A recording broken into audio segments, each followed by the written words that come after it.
In the heart of the world's richest city, a political storm is rising. A young immigrant, Zohran Mamdani, is defying billionaires, Wall Street, and even former presidents. He called the killing of Palestinians genocide, and from that moment, power turned against him. Donald Trump called him a communist, and billionaires from Bloomberg to Bill Ackman are pouring millions to stop him. Yet, every poll shows him ahead. Who is Zohran Mamdani, and why is he shaking the foundations of New York's power? Zohran's story begins far from Wall Street. Born in Uganda to Indian parents from Gujarat, he moved to the United States at the age of 7. In the city of dreams, he grew up watching two Americas, one of shining skyscrapers and stock exchanges, and another of exhausted workers struggling to afford rent. He saw capitalism not as a system of opportunity, but as a machine that forgot its humanity.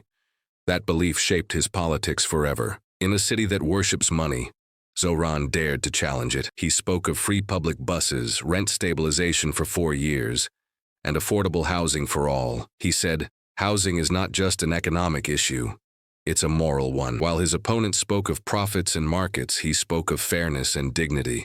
For New Yorkers drowning in rent and inflation, those words felt like oxygen. He became the voice of the unheard. And that's when the powerful began to panic. The establishment struck back.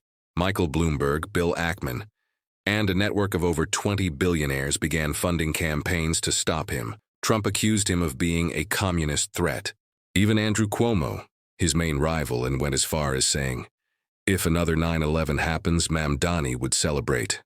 It was a smear campaign, harsh, personal, and relentless. But the more they attacked, the more people started listening.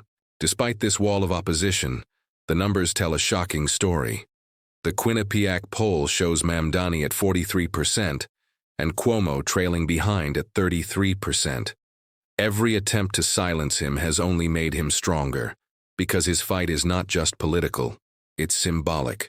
He represents a clash between the old order of billionaires and a new generation that believes people matter more than profit.